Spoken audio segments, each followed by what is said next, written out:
Hey you, do you remember... Oh, that's weird. Someone's at the door. Let me go check that out right now. I'll be right back. A few moments later. Huh, it looks like somebody delivered me a package. I don't know what it could be, but let's check it out right now, I guess. Oh! It's Bomberman Generations on the GameCube! Damn, that's legit! And a bomb! Typically, when it comes to popular gaming mascots, most household names are Mario, Pikachu, and Sonic. Yet there's some other mascots that tend to get forgotten since they don't really have the highest popularity as before, like Pac-Man, Mega Man, and Bomberman. Honestly, I think it's because they all have man in their name.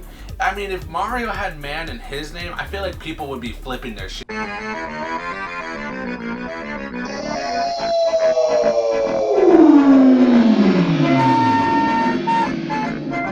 Bomberman though is a unique mascot since he's not popular enough that when you bring him up in small talk, most people would be dialing the police.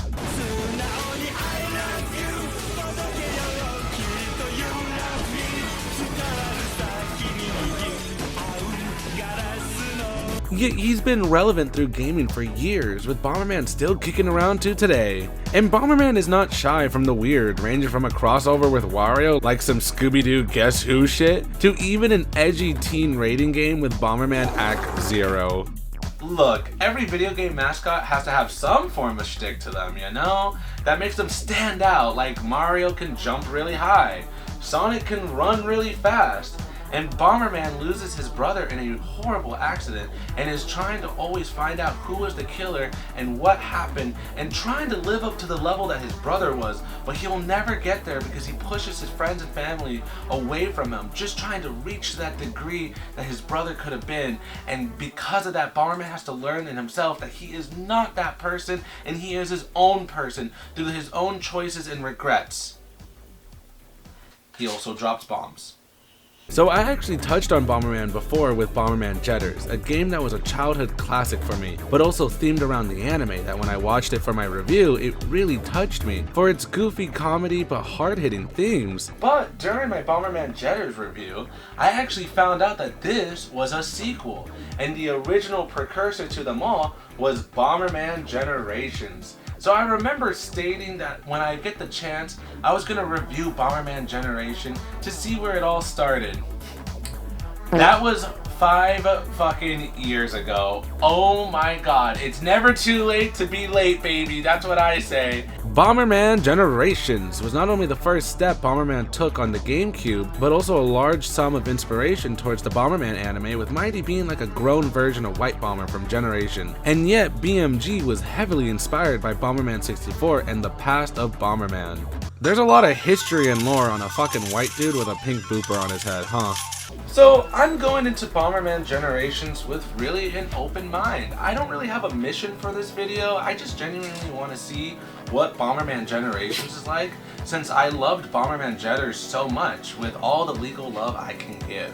So let's hop on into Bomberman Generations and see what it's all about. And do be warned, there will be lots of explosions. Ka-chow! Kaboom! Whoppa! So the story begins Star Wars style with a freighter carrying the bomb element back to Planet Bomber when it was suddenly attacked by the Higgy Higgy bandits with the help of the Crush Bombers. So Bomberman must set out and retrieve them before Mujo uses it for evil. Also Max is here. An easy to digest plot with nothing too crazy, but maybe outdated ideas like the octopus natives. Ooh, feeling a little bit like Jinx in here. And there's heavy anime tropes in here too, like the Truck Brothers going full Gundam. Big brother! Little brother! Unite! Build formation!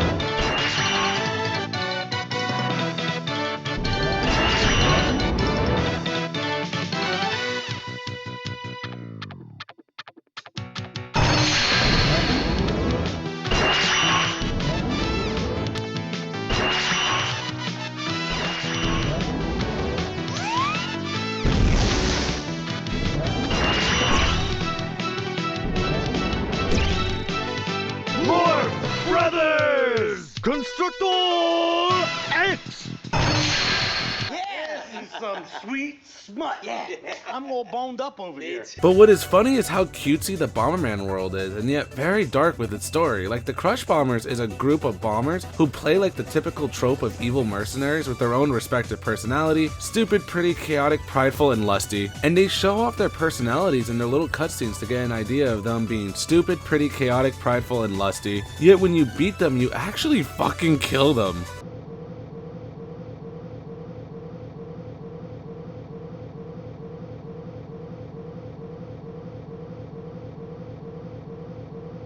I'm happy it was you that defeated me.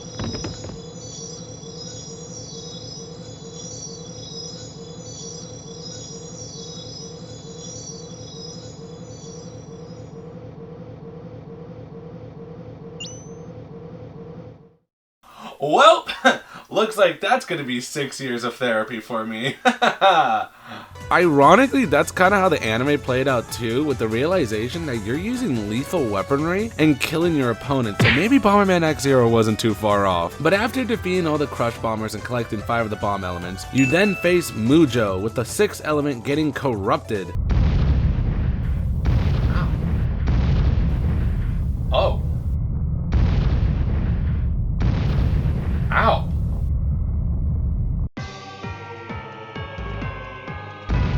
Ow. Stop. Oh my god, stop.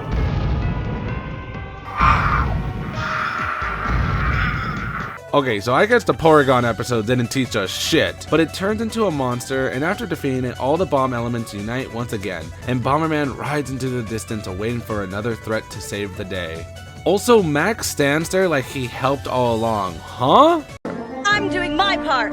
I'm doing my part. I'm doing my part. I didn't do fucking shit! So this isn't Bomberman's first romp in 3D, as he had his time in the sun in the 64 days, but this is his first jump to the 6th generation, and for what Game Arts, the developers, did was honestly solid work. The levels are commonly open, with enemies spread around meandering, and it's up to Bomberman to get from point A to Z with a mini-boss at the end. It's very straightforward as you tackle the challenges and collect the goodies in the level while keeping your health up since it carries on into the next one. And the levels are graphically charming as it plays out those typical themes, but with fun spins like the grasslands turning into a tribal village. Kind of realized we're like a space colonist. And even underwater going into ice caverns, all with that Bomberman cartoon charm.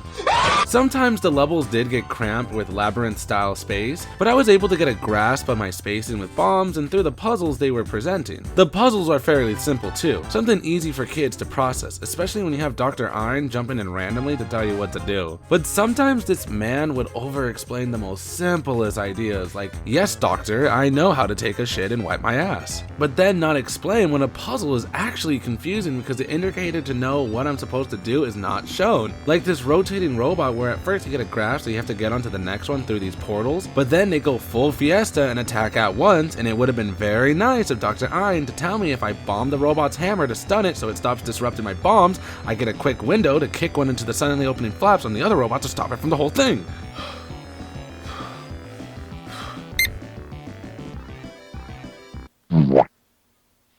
The puzzles were mostly easy to understand, but the deeper into the game, the more they became a bit obtuse rubber goose, especially in the boss fight where some were easy to convey when to hit, while others you had to miraculously catch it or else your ass is gonna look up another Cold Phazon video. Cold Phazon! Thank you for saving me hours of stress. I am forever grateful in you, my queen. The boss fights are one of my biggest issues with the whole game. As you can see, when it comes to the combat, Bomberman's initial skills are the ability to drop bombs, kick them, or even throw them. That is pretty smooth for gameplay. Yet you can charge a bomb for a super bomb that will do massive AoE damage. That comes in handy for most puzzles, but where it shines more is the boss fights where the only damage you can do to them is a super bomb. Oh god, my hemorrhoids are tingling. You can only damage bosses with super bombs, so because they take a couple of seconds to charge up, you have to be able to dodge everything, or else you drop your bomb and have to recharge it again.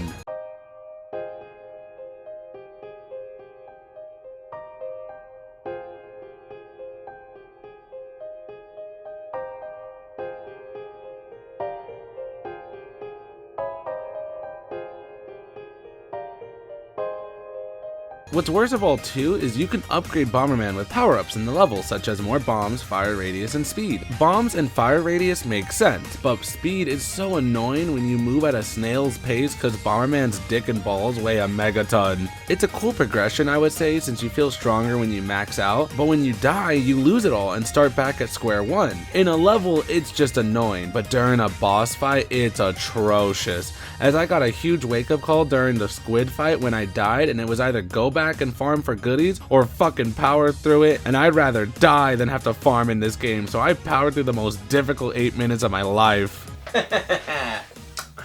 That's what the ladies say about me in bed.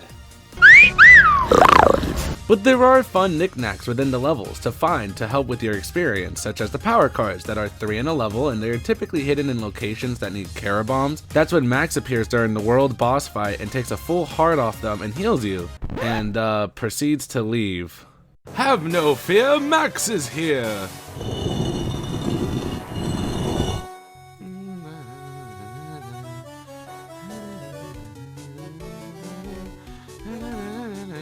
My job here is done. Max is abysmal in this game, just an utterly useless buffoon, and I'm so happy he was playable in Bomberman Jetters since I do enjoy his screen wipe move. But if you do collect every card in all the levels, you do unlock them for the multiplayer modes, but I honestly have better things to do than stress over that. At least the other 2 collectibles were more my style with the bomb elements and Kara bombs. The Kara bombs are my favorite aspect to the game since they are animal buddies that give you skills with your adventure. They come in 2 forms, one that changes the gameplay like Pommy, who lets you manually explode your bombs, to ones that max out power-ups like Dorako that maxes out your fire radius. You can also mix 2 together to make an ultimate Kara bomb that has the attributes of both. A lot of these Kara bombs gameplay really changed the game for me as I had fun mixing and matching different playstyles, or the ones that max a stat out just helped out greatly when I lost everything and I needed a bit of a pick-me-up to get back on my feet. But in order to get a Kara bomb, you have to fight it in a Pokemon style match. Wait, that's illegal. I know I said it's Pokemon style, but it's not exactly that, just a little familiar I'd say, as every Kara bomb has different stats and levels, and you can boost them up by collecting food throughout the levels. There's even elemental strengths and weaknesses with them, and it's turn-based. Okay, it's Pokemon. To give them credit, I do find it interesting how you have to choose an attack pattern for 3 turns, and hope you chose right like a Russian roulette mixed with rock, paper, scissors, and I keep fucking shooting myself in the head. But honestly, the levels of your Kara bomb is what matters most, so if you get a bit higher leveled, all of these are a breeze. I also love the designs of most of them. I'm a sucker for IP playable characters, if that's a word, so this shit is like my crack. Then for bomb elements, these are mandatory collectibles as there are 5 elements: fire, water, ice, wind, and light. Sadly, they don't do unique things within the level than that one particular need they are made for, such as ice, freeze, and water sprouts, and wind allowing you to ride leaves. Yippee! I only noticed that water was needed to beat these fire monsters, but other than that, whatever the bomb type you use, it's up to you. But collecting the elements are a fun part since you get to do minigame.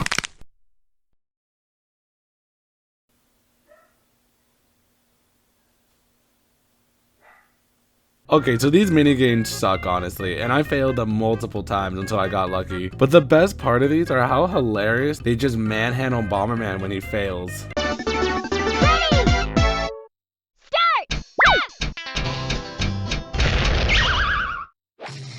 It's a bold strategy, Cotton. Let's see if it pays off for him. So already Bomberman Generations is a great game, yet how does it hold up in multiplayer wise? As Bomberman originally began as a top-down strategy game where you have to use cover and strategic planning to blow up your enemies, and I suck at this. So I had to pop this sucker into easy mode to truly get some fun out of it. There's a total of 5 game modes to play with standard being the classic version. This is the best way to get a grasp of how it works, while you collect power-ups to get stronger, and you can even play in a variety of levels to change the strategy to the board. One value I missed the most from Bomberman Jetters though is how every character had unique specials that would spicing up the game too. So sadly, Bomberman Generations doesn't have that, as everyone is just a Bomberman or a Max if you got all the cards. Coward, we could have looked cool and sex-pilled in the video. No, leave me alone, please. You make me sick. hiding in the shadows, hiding like the pussy you are. No. Stop! Unlock me!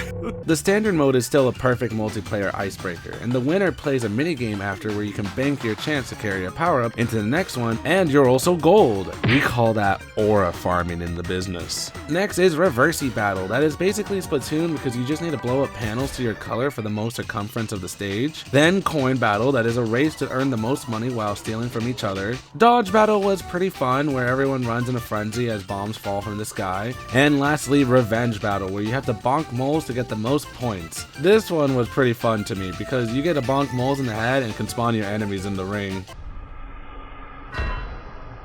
I appreciate the multiplayer side of Bomberman Generations, even though it might not be my full shtick.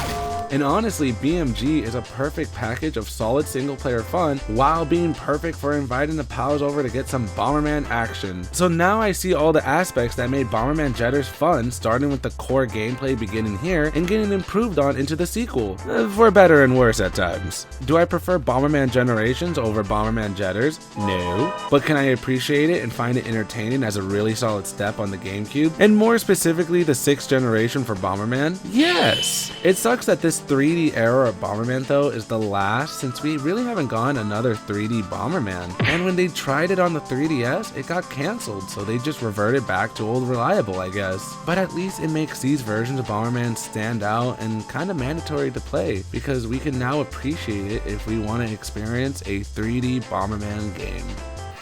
I guess now that I've talked about Bomberman Generations and then before Bomberman Jetters, I'm basically reviewing the Bomberman series backwards, so I guess the next one I gotta touch on is Bomberman 64 that I have in this delightful box. It's another Bomberman.